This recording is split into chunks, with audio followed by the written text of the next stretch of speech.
हमने आपको आज इसलिए यहाँ बुलाया कि हमारे कुछ मसाइल है जो 2 दहाइयों से हुकूमत वक्त उनकी तरफ कोई भी नज़रसानी नहीं कर रही है।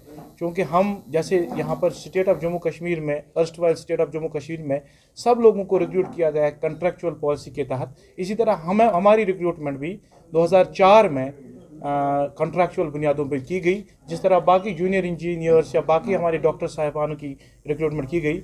2010 में हुकूमत एक पॉलिसी लेके आई जिसको स्पेशल प्रोविजन एक्ट का नाम दिया गया, और उसके तहत हमने भी अपनी फाइलें चलाई और हमें उस दिन बताया गया कि आपके क्रिएटेड पोस्ट नहीं है जिनके तहत आपको, जिसके अगेंस्ट आपको रेगुलराइज किया जाएगा। उसके बाद कैबिनेट काबीना में 2014 में ये मसला गया, जहां हमारी एक डायरेक्शन काबीना से आई कि इनको रेगुलराइज करने के लिए पॉलिसी बनाई जाए। 2016 में एक और काबीना बुलाई गई, जिस काबीना में ये फैसला लिया गया हमारे हक में 172 पोस्ट क्रिएट किए गए, लोवेस्ट एंट्री पोस्ट हमारे हक में क्रिएट किए गए।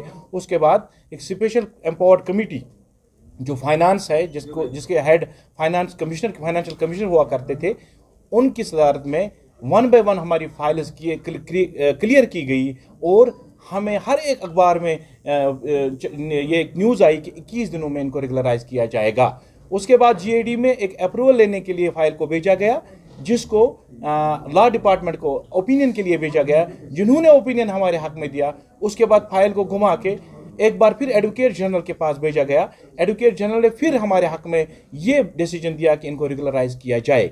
और इसी दौरान इस स्टेट की एब्रोगेशन आई जो पार्लियामेंट ने की, और उसके बाद बताया गया कि ये तमाम कवानीन को रद्द किया गया है। लेकिन हम ये बात बताना ज़रूरी समझते हैं, उस रिऑर्गेनाइजेशन एक्ट में भी ये बताया गया है कि जो अंडर प्रोसेस केस है उनको कंसिडर किया जाए। लेकिन हमें ये लगता है हमारे लिए रिऑर्गेनाइजेशन के बाद ये ज़र्ब कत्ल किया गया, क्योंकि 20 साल engineers have been recruited on a meagre salary of 10,000 rupees.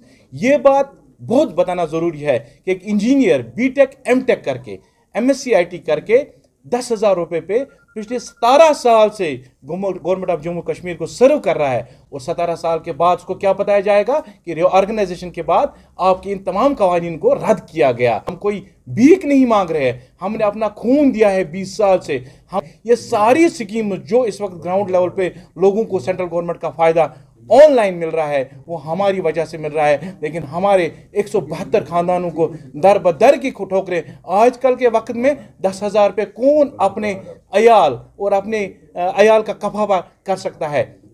10,000 रुपये के लिए हमें दिन ब दिन दुगनी रात चुगनी, वो हम आज भी कर रहे हैं और आगे भी करते रहेंगे। लेकिन हमारा पुरजोर मुतालबा है, हमने एलजी साहब से बहुत बार मिलने की कोशिश की, लेकिन हमें मिलने तक नहीं दिया जा रहा है। हम आपके ज़रिए, मीडिया के ज़रिए ये बताना चाहते हैं कि हमारी रुदात सुनिए, वरना ऐसा ना हो कि हमारा जो सब्र का पैमाना है लबरेज हो जाए।